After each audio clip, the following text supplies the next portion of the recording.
कोहनी से कलाई तक की दूरी 16 अंगुल होती है और जो कोहनी का जोड़ होता है उससे 4 अंगुल नीचे कलाई की तरफ जो मिड लाइन में वह इंद्रवस्ती मर्म होता है। और ये इंद्रवस्ती मर्म अपान वायु से संबंधित सभी कार्यों को नियंत्रित करता है और इसके माध्यम से मल मूत्र की जो भी तकलीफ होती है उन सबको ठीक किया जा सकता है। इस सिस्टम से यूरिनरी ब्लैडर, किडनी और यूरेटर से संबंधित बीमारियों को इससे ठीक किया जा सकता है।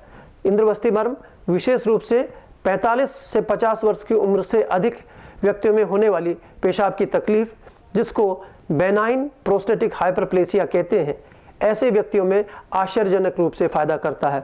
ऐसे व्यक्तियों में जिनको बार बार मूत्र त्याग करने के लिए जाना पड़ता है, विशेष रूप से रात्रि में 4 या 5 बार पेशाब जाने के लिए उठते हैं, उन व्यक्तियों में इंद्रवस्ती मर्म के माध्यम से इस फ्रीक्वेंसी को कम किया जा सकता है। हम जानते हैं कि इंद्र जल के देवता होते हैं और शरीर में जो भी जल के नियंत्रण की प्रणाली है उस सभी में इंद्रवस्ती मर्म काम करता है। यदि किसी व्यक्ति को अधिक मात्रा में पसीना आता है या किसी व्यक्ति को पसीना नहीं आता, ऐसी स्थिति में भी इस इंद्रवस्ती मर्म के माध्यम से उस व्यक्ति का उपचार किया जा सकता है। आइए जानते हैं इंद्रवस्ती मर्म को जानने की विधि। इंद्रवस्ती मर्म कोहनी से 4 अंगुल नीचे मिड लाइन में होता है। इसको आइडेंटिफाई करने के लिए आप अपनी उंगली से 4 अंगुली से नाप सकते हैं और 4 अंगुली के नीचे जो स्थान होता है उसको इंद्रवस्ती मर्म कहते हैं। इसको स्टिमुलेट करने की टेक्निक, अंगूठे से इस स्थान को पकड़ लीजिए और उसको दबाइए और छोड़िए। 4 अंगुल मध्य का स्थान इंद्रवस्ती मर्म कहलाता है।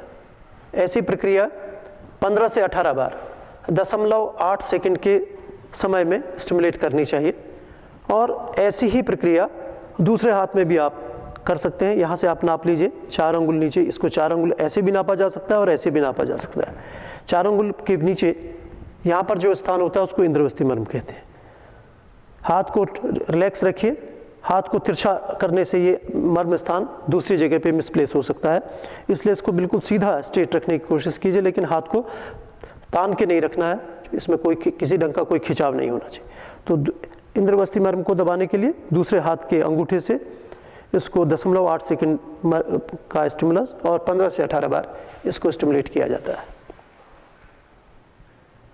अब ये जो इंद्रवस्ती मर्म होता है, जैसे ऊपर से 5 अंगुल पे 4 अंगुल पे हम लोगों ने हाथ में किया, इस ढंग से 4 अंगुल पे ये इंद्रवस्ती मर्म होता है। इसको यदि आप आइडेंटिफाई करें तो यहाँ से 4 अंगुल नापेंगे और ये इंद्रवस्ती मर्म होता है। लेकिन सामान्य रूप से यदि हम इसको स्टिमुलेट करते हैं ट्रीटमेंट के लिए तो इसमें बहुत सारे कॉम्प्लिकेशंस होते हैं। वहाँ पे हीमेटोमा फॉर्मेशन हो सकता है, कोई गांठ बन सकती है और सीवियर पेनफुल कंडीशन होती है। तो उसके लिए हम लोग एक दूसरा मर्म बिंदु हम लोग उसके स्थान पर करते हैं। यहाँ से 8 अंगुल की दूरी पर पैर से, जैसे यहाँ पे जो हमारा एंकल जॉइंट है, एंकल जॉइंट से 8 अंगुल की दूरी पे उस पॉइंट को दबा के हम लोग उसकी बेनिफिट उसमें ले सकते हैं। इसलिए इसके स्थान पर इस मर्म को प्रेरित करने से हम उसके कॉम्प्लिकेशन से बच सकते हैं। लेकिन यदि आपको इन्हीं मर्म को इसी पॉइंट को दबाना है तो उसकी एक विशेष विधि है जिसमें आप उकड़ू बैठ जाए और उकड़ू बैठने के बाद ये हाथों को इस ढंग से रखें। तो जहाँ पे ये आपकी ये रिस्ट आती है, ये रिस्ट जो है इस जगह पे आती है, ठीक 4 अंगुल पे आती है। ठीक है, इन 4 अंगुल पे इस पे आप इसको बैठ सकते हैं, कुछ नहीं करना, इस पे प्रेशर करके बैठ जाए और इस पे कई बार इसको हल्के हाथ से उठे, फिर प्रेशर दें, फिर उठे, फिर प्रेशर दें। इस ढंग से 15 से 18 बार आप इसको स्टिमुलेट कर सकते हैं। और सामान्य रूप से आप लोगों ने देखा होगा कि जिन बच्चों को जब वो स्टूल पास करते हैं, स्वेटिंग करते हैं, तो छोटे बच्चे लगभग इस पोज में, अक्सर इस पोज में बैठते हैं। ठीक है, तो ये जिन लोगों को कब्ज की तकलीफ होती है या पेट के और तकलीफ होती है, यदि वो इस ढंग से बैठ के स्वेटिंग करते हैं, मलत्याग करते हैं, तो उनको पेशाब करने में और मलत्याग करने में काफ़ी आसानी होती है।